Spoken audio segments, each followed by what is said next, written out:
আসসালামু আলাইকুম everyone, welcome back to my channel. আবারও চলে আসলাম আপনাদের মাঝে একটা ভর্তা নিয়ে। ভর্তা রেসিপিটা দেখার অনুরোধ রইল, ফুল ওয়াচ করবেন। এখানে শুটকি নিয়েছি কাঁচামরিচ, একটা রসুন নিয়েছি, 3টা পেঁয়াজ নিয়েছি। পেঁয়াজগুলো ভালো করে কেটে নিব আর শুটকিটা শুকনো খোলায় ভেজে নিব। একটা কড়াই বসিয়ে দিয়েছি, তেল নাই দেখেন পাতিলের ভিতরে, অল্প একটু তেল ছিল, সেটার ভিতরে মরিচটা ভেজে নিব, নাহলে মরিচটা ফাটবে, ফেটে গায়ে আসতে পারে, এজন্য তেল দেওয়া যাবে না। আর এইটার ভিতরে দিয়ে দিলাম রসুনটাও দিয়ে দিয়েছি ছিলে, দিয়ে ভালোভাবে ভেজে নিব। আর এই পর্যায়ে যারা আমার সঙ্গে এতক্ষণ আছেন, প্লিজ আমার চ্যানেলটা সাবস্ক্রাইব করে আমার পাশে থেকে যেতে পারেন, আর একটা লাইক করে দিবেন। আর ভর্তার ভিতরে ঝাল একটু কম হবে দেখে আমি আরও কয়েকটা মরিচ দিয়ে দিয়েছি। আর এভাবে কিন্তু ভর্তা বানালে খুবই ভালো লাগে খেতে, আপনারা বানিয়ে দেখেন, মাশাআল্লাহ অসাধারণ লাগে খেতে। আর আমরা তো প্রায় সময় বানিয়ে খাই আর কি। আর একটু তেল দিয়েছি, তেলের ভিতর পেঁয়াজটা ভেজে নিতে হবে। শুকনো খোলায় পেঁয়াজটা ভাজলে খেতে ভালো লাগবে না, পুরো একটা স্বাদ আসবে। এই জন্য অল্প করে একটু তেল দিয়ে পেঁয়াজটা ভালোভাবে ভেজে নিলাম। আর একটু লবণ দিয়ে দিব এখন, পেঁয়াজের ভিতরে লবণটা যাতে ঢুকে, এই জন্য। দিয়ে পেঁয়াজটাও ভাজা হয়ে গিয়েছে, আর হালকা করেই ভাজতে হবে, বেশি ভাজা যাবে না। আর এখন পাটায় বেটে নিব। আপনাদের হাতে যদি সময় না থাকে আপনারা ব্লেন্ডারেও বেটে নিতে পারেন। আর পাটায় ভর্তা বাটলে কিন্তু খেতে খুবই ভালো লাগে, এই জন্য আমি পাটায় বেটে নিচ্ছি। আর শুটকিগুলো ভালো করে ধুয়ে শুটকিগুলো নিয়ে নিলাম।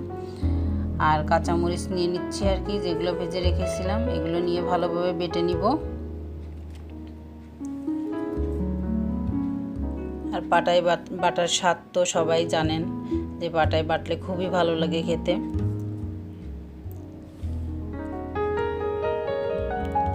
আর এতটা মজা হয় ভর্তা এগুলো এইভাবে বানালে। আর পোলাওর সঙ্গে খেতে তো সবথেকে বেশি ভালো লাগে আমার কাছে, পান্তা ভাত, তারপরে সাদা ভাতের সঙ্গেও ভালো লাগে, কিন্তু আমার কাছে বেশি পোলাওর সঙ্গেই খেতে ভালো লাগে। আর এখানে আরও একটু লবণ দিয়ে দিচ্ছি, আর ওটা তো পেঁয়াজের জন্য দিয়েছিলাম, আর এটার ভিতরে শুটকির জন্যই দিলাম আর কি। শুটকি, কাঁচামরিচ, রসুন, এই জন্য আর কি একটু লবণ দিয়ে দিলাম। আর আমার শুকনো মরিচটা আর কি গুঁড়া করা ছিল, ওই গুঁড়া মরিচটাই দিয়ে দিলাম আর কি, মানে চিলি ফ্লেক্স করে রেখেছিলাম, শুকনো করে খোলায় ভেজে তারপরে ব্লেন্ড করে রেখে দিয়েছিলাম, সেই মরিচটাই দিয়ে দিলাম। আর আপনাদের যদি আস্ত মরিচ থাকে সেটা ভেজে নিতে পারেন। আর আমার আস্ত মরিচ ছিল না দেখে আমি এই গুঁড়া মরিচটাই দিলাম আর কি। এখন রসুনটা দিয়েছি, রসুনটাও বেটে নিলাম।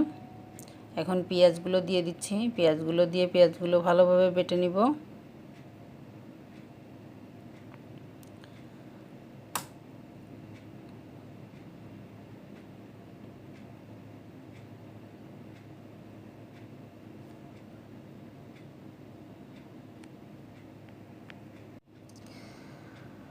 আর আপনারা সবাই আমার সঙ্গে থাকবেন, আর ভর্তা এভাবে বানিয়ে খেয়ে দেখবেন। আর যদি একটু টেস্টিং সল্টকেও খেতে চান এটার সঙ্গে দিবেন, অসাধারণ লাগে, বলার মতো না, এতটা ভালো লাগে। আর যারা না খান তাদের দেওয়ার কোনো দরকার নেই, এমনিও ভালো লাগবে খেতে। আর ভর্তাটা বাটা হয়ে গিয়েছে। সবাই ভালো থাকবেন, সুস্থ থাকবেন, আমাদের জন্য দোয়া করবেন। আজকের মতো এখানে বিদায় নিচ্ছি। আল্লাহ।